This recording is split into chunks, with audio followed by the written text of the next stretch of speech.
All right, so we're back. And this time we're going to take a deep dive into match week 20 of the Premier League. Absolutely. Which I think it's safe to say was one of the most unpredictable weekends in recent memory. Yeah, definitely one of the most unpredictable. We've got a ton of match reports and analyses from, all the best sources out there. Some great sources this week. To sort of guide our exploration. For sure. So what's our goal here? Well, we want to give the listeners, those nuggets of knowledge that go beyond just the basic match results. Yeah, exactly. So whether you're prepping for like a heated football debate or you're just a passionate fan, this is your cheat sheet to sounding like a true expert. I like it. A cheat sheet. Love that. Yeah. Okay, so let's get right into it and unpack some of this drama from match week 20. Let's do it. First up, the title race. Okay. Liverpool, those, perennial contenders. Yeah. They could only manage a 2-2 draw at home against their arch rivals. Right.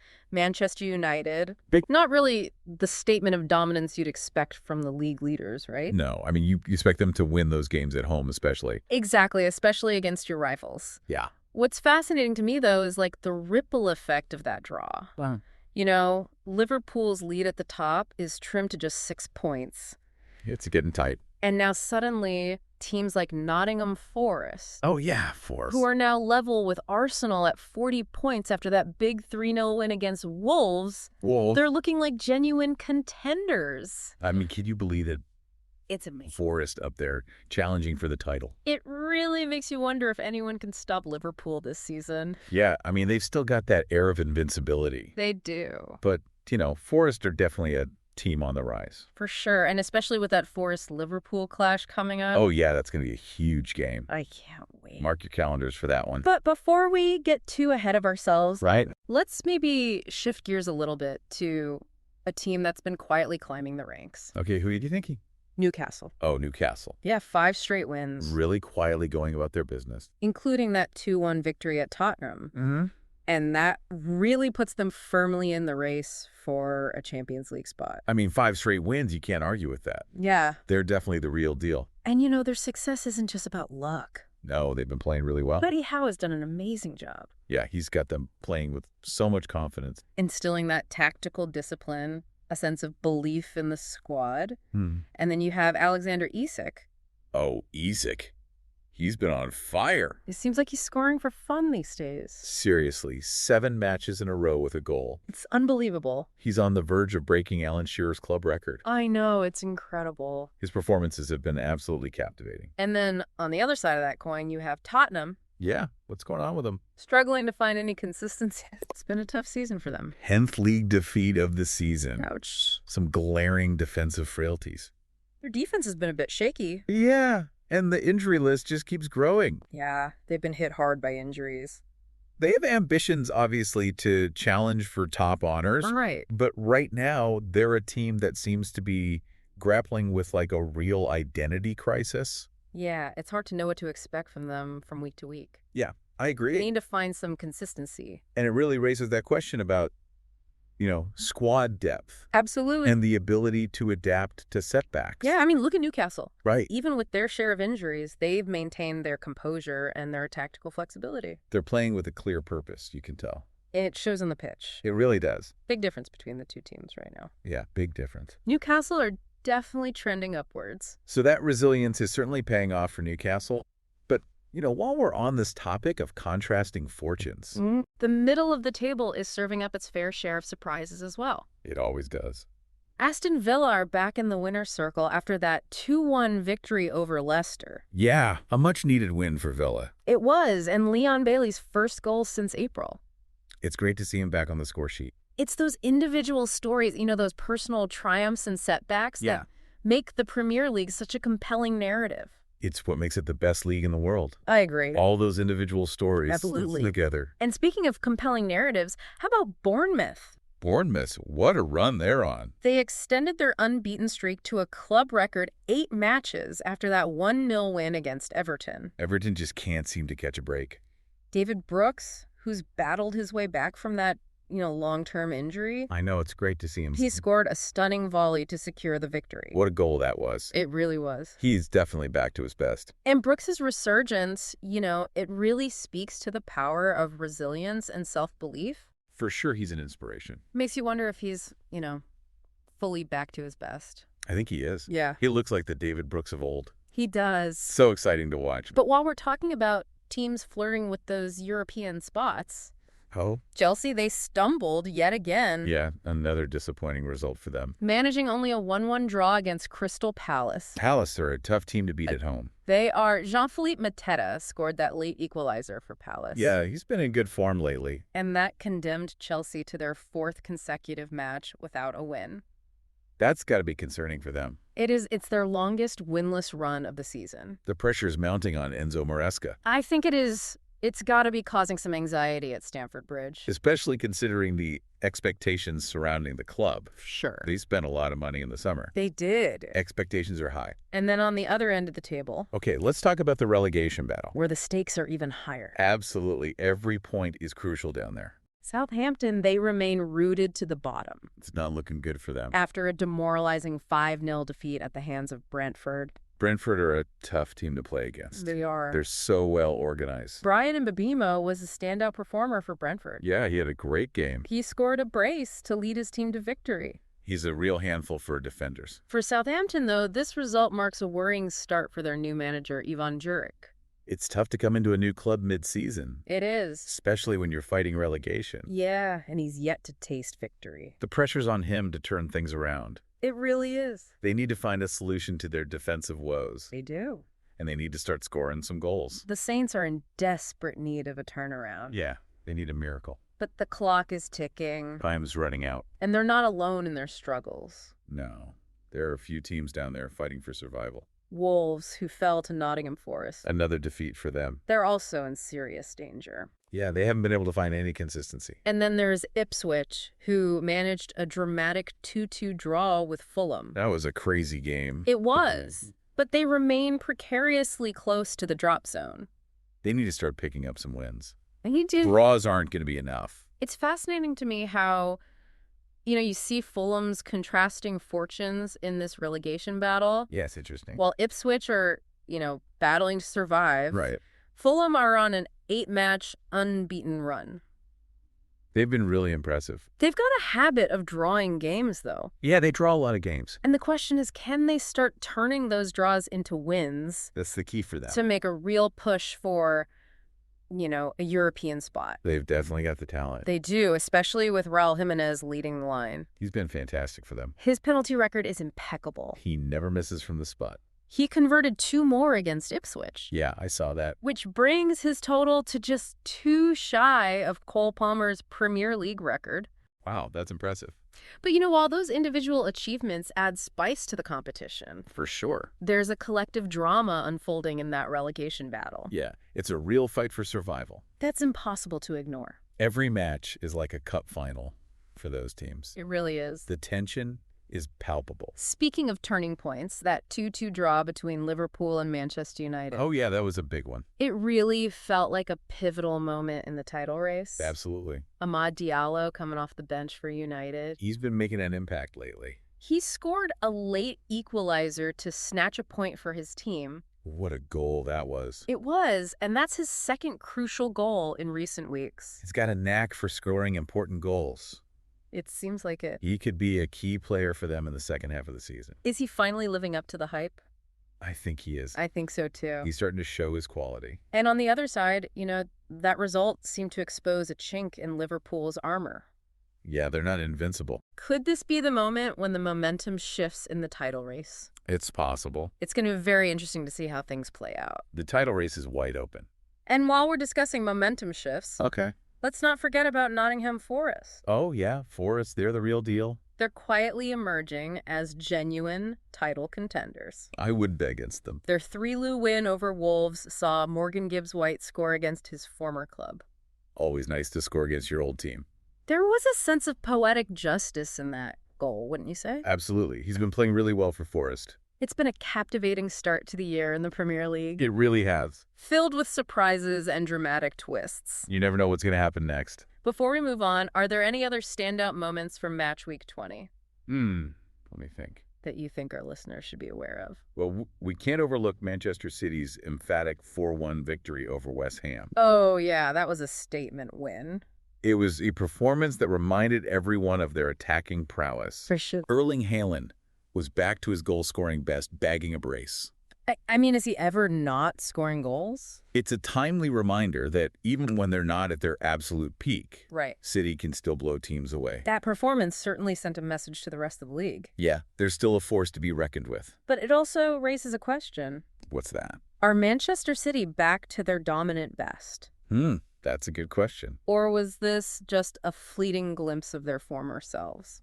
I guess time will tell. It's a question that's going to linger as we head into the second half of the season. It's going to be fascinating to see how they perform in the coming weeks. And it's not the only question that Match Week 20 has left us pondering. No, there are so many storylines to follow. The battle for the title, the fight for survival, the individual stories of triumph and redemption. It's what makes the Premier League so great. It really is. It never disappoints. It's why we love it. Absolutely. And speaking of drama, Okay. we're on the cusp of another captivating cup competition. Oh, yeah, the FA Cup. The FA Cup third round.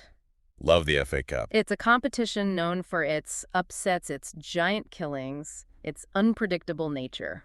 Anything can happen in the FA Cup. It's true. That's what makes it so special. It's a chance for teams like Southampton and Wolves Right. to find some respite from their league struggles. Yeah, a chance to escape the pressure for a bit. A chance for lower league sides to dream of glory. And for the big boys, it's an opportunity to rotate their squads, experiment with tactics, and perhaps even lift some silverware. The FA Cup always throws up some fascinating storylines. I guess. But before we delve into those, Okay. let's take a moment to analyze what these Premier League results mean for the teams involved. Sounds good.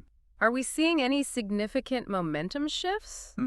Are certain managers under pressure? Definitely. And who are the players that are making a real difference? I'm excited to dive into that. Let's tackle those questions in part 2 of our deep dive. Let's do it. So we've seen some pretty big results in Match Week 20. Yeah, definitely some surprises. But how do you think these results are going to impact the bigger picture? Right, the bigger picture. Which teams do you see gaining momentum and who should be, feeling the heat?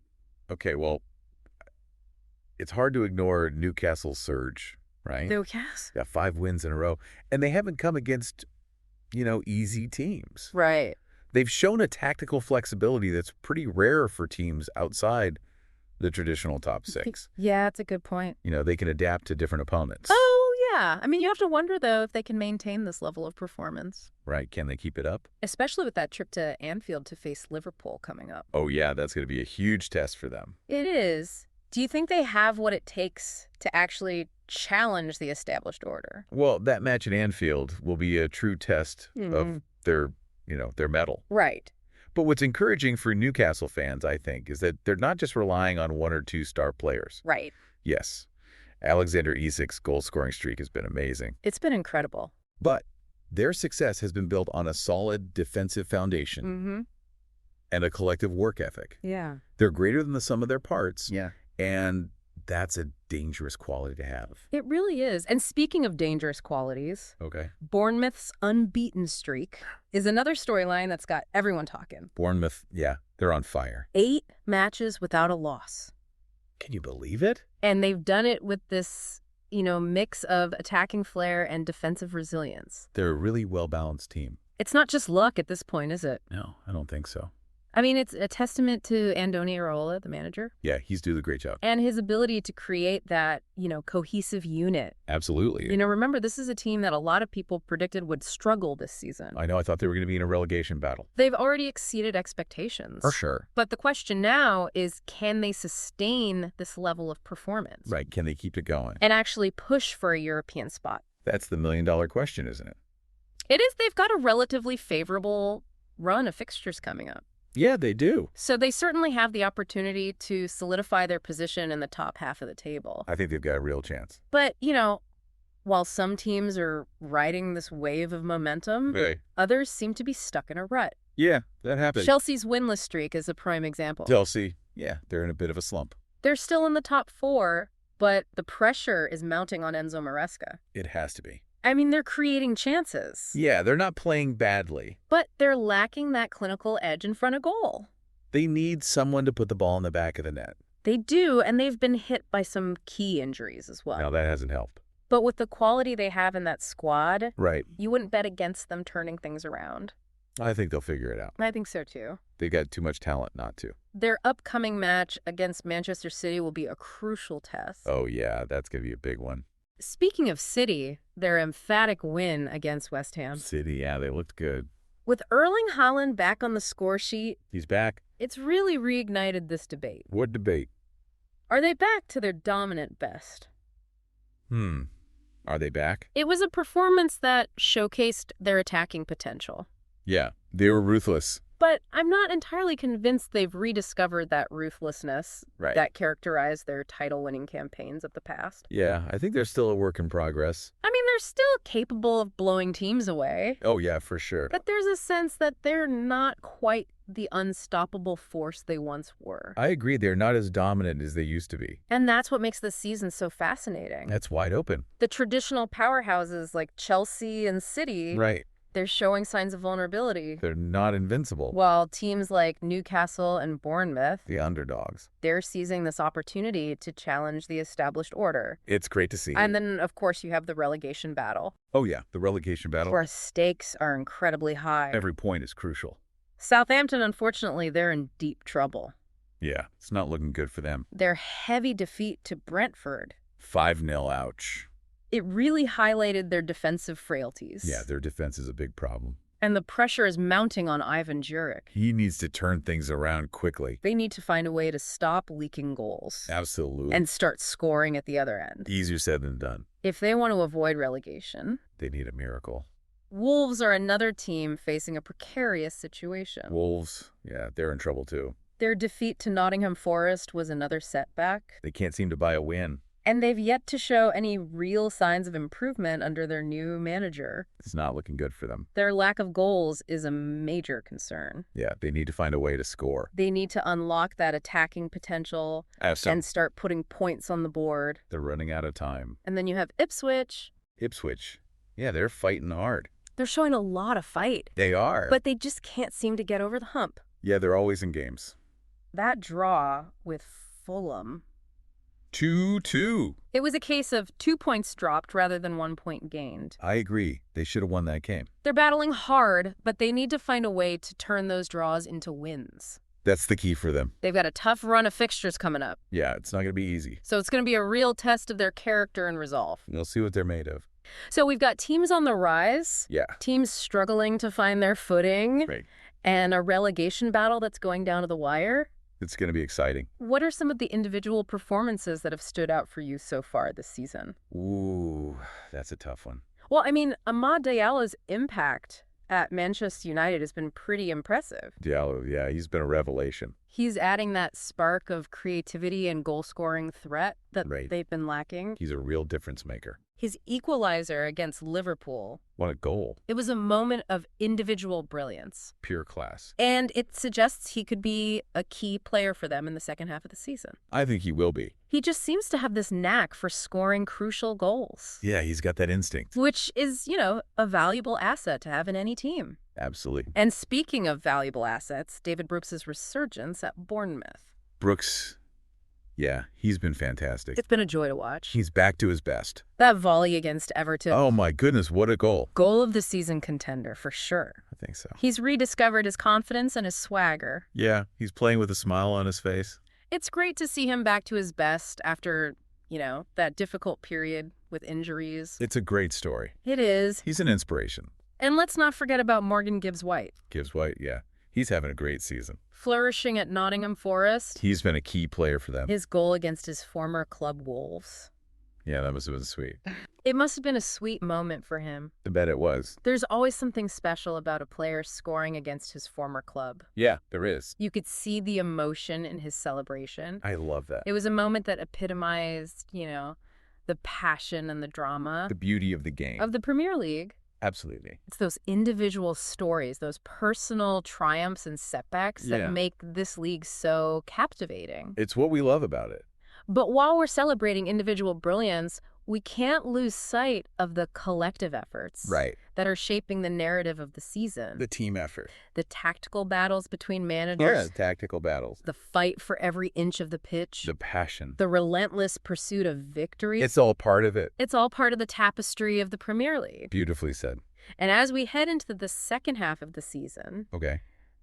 those tactical battles are only going to intensify. We will. Managers will be looking for ways to gain an edge, whether it's through, subtle tweaks to their formations, Right. changes in personnel, a shift in their overall approach. Well, they'll be making adjustments. The pressure will be on for teams to find solutions to their problems. Absolutely. And capitalize on their strengths. For sure. But before we delve into, the tactical nuances of the second half of the season, Okay. let's shift our focus to the FA Cup.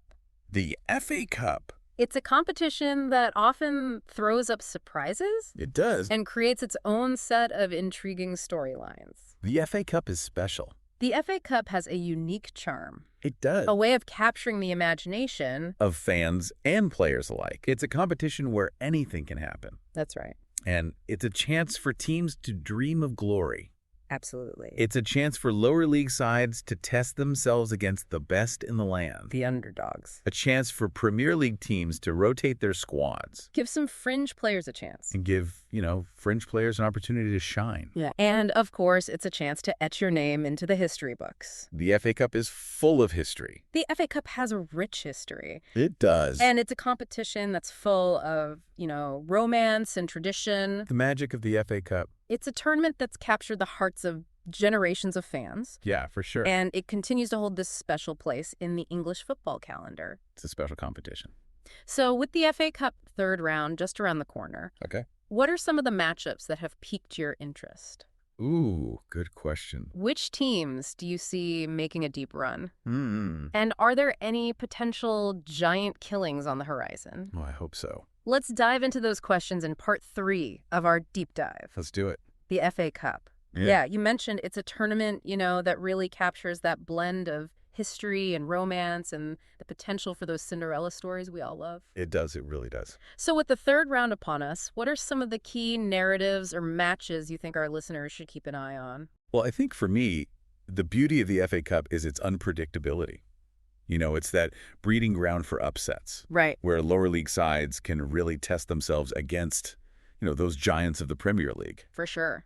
I'll definitely be watching closely to see if any teams from outside the top flight can pull off a shock result. Yeah, those giant killings. Yeah. They're the lifeblood of the FA Cup. They are. Any particular David versus Goliath clashes that have caught your eye? Well, you got to be intrigued by Manchester City's trip to Salford City. Salford City? Yeah. I mean, Salford, who've climbed the ranks in recent years. They have. They'll be relishing the opportunity to host the reigning Premier League champion. Oh, absolutely. It's going to be a packed house. It's a match that's sure to capture the imagination of the neutrals. For sure. David versus Goliath. What about Brentford hosting Plymouth Argyle? Oh, that's a good one. Brentford are riding high after that win against Southampton. Yeah, they are. But Plymouth, they've got a history of causing upsets in the FA Cup. They do. They always seem to raise their game in the cup. Could we see another one brewing? Well, Plymouth are a team that are always up for a cup tie. Mm-hmm. Right. They'll be fearless in their approach, and they'll be backed by, a passionate traveling support. For sure. It wouldn't surprise me to see them give Brentford a real run for their money. And then there's the all-Premier League clash between West Ham and Aston Villa. Oh, yeah, that's an interesting one. Both teams have had their struggles this season. They have. So this could be a chance for them to, gain some momentum and build some confidence. Yeah, a good cup run could really kickstart their season. It's a match that could go either way. I think so, too. West Ham will be hoping to use their home advantage. Right. While Villa will be looking to, build on that recent win against Leicester. Yeah, they'll be full of confidence. The FA Cup is often seen as a welcome distraction from the pressures of the league. It can be. But can a deep cup run actually hinder a team's league performance? That's a good question. Or can it provide that much-needed boost? Well, it's a delicate balancing act, isn't it? Yeah. A deep cup run means more matches. Right. Which can lead to fatigue and injuries. Yeah. Especially for squads that aren't particularly deep. Mm-hmm.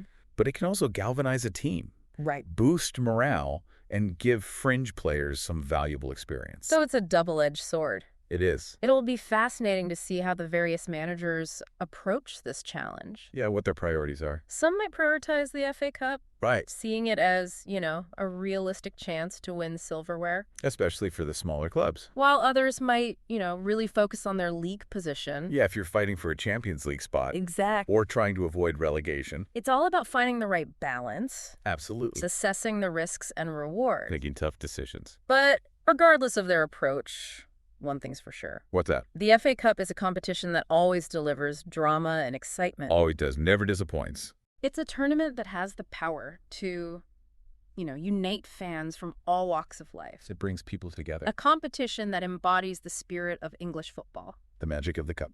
And as we look ahead to this third round, it's important to remember that the magic of the FA Cup lies in its unpredictability. That's right. We've seen countless underdog stories over the years. So many great stories. Teams defying the odds to achieve the unthinkable. It's what makes it so special. It's a tournament that reminds us that anything is possible. Anything is possible. That dreams can come true. Never give up on your dreams. And that the underdogs always have a fighting chance. Love that. So as you settle in to enjoy this FA Cup third round, Can't wait. keep your eyes peeled for those breakout stars. The future stars. Those unexpected twists of fate. The drama. And those moments of pure magic that make this competition so special. The magic of the cup. Beautifully said. And on that note, I think we'll wrap up our deep dive into Match Week 20 and the FA Cup. Sounds good. Thanks for joining us. We'll be back soon with another deep dive into the world of football. Always a pleasure. Until then, keep exploring, keep questioning, and keep that passion for the game alive. Couldn't have said it better myself.